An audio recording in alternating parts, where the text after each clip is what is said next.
J'ai jamais par exemple été ce qu'on appelle un geek, donc avoir des jeux vidéo, etc.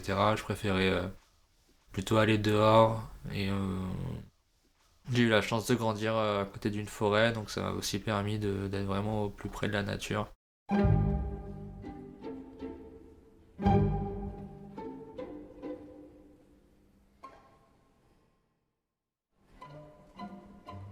En tant qu'éleveur, j'ai des colonies qui sont assez conséquentes et qui peuvent être présentées au public.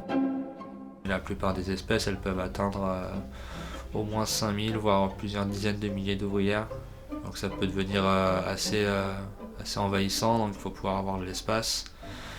Et selon les espèces, il faut pouvoir aussi assumer le fait de fournir de la nourriture en conséquence.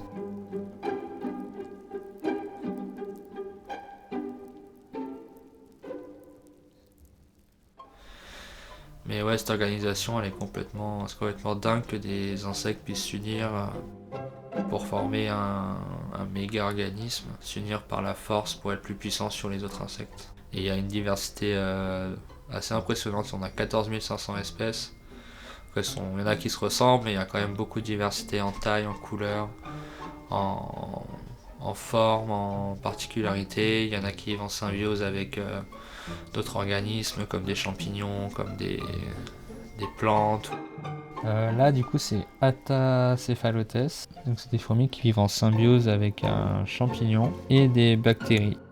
Les fourmis, elles vont découper des feuilles, les amener aux champignons. Il y a des toutes petites fourmis qu'on appelle les champignonnaires qui vont découper ces feuilles en minuscules morceaux et après les disposer le long des arêtes du champignon.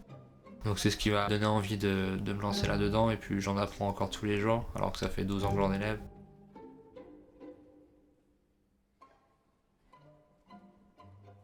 Moi je pars sur le principe que quand on élève un animal, on ne va pas le limiter.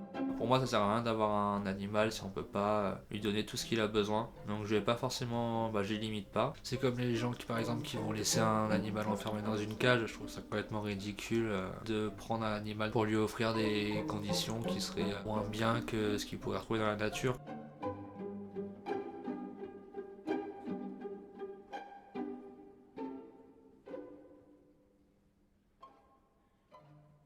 Une reine, ça vit, on va dire, entre 15 et 30 ans selon les espèces. C'est plus qu'un chien ou qu'un chat, même s'il y en a peu qui arrivent à les maintenir aussi longtemps, mais bon, ça reste quand même un grand engagement.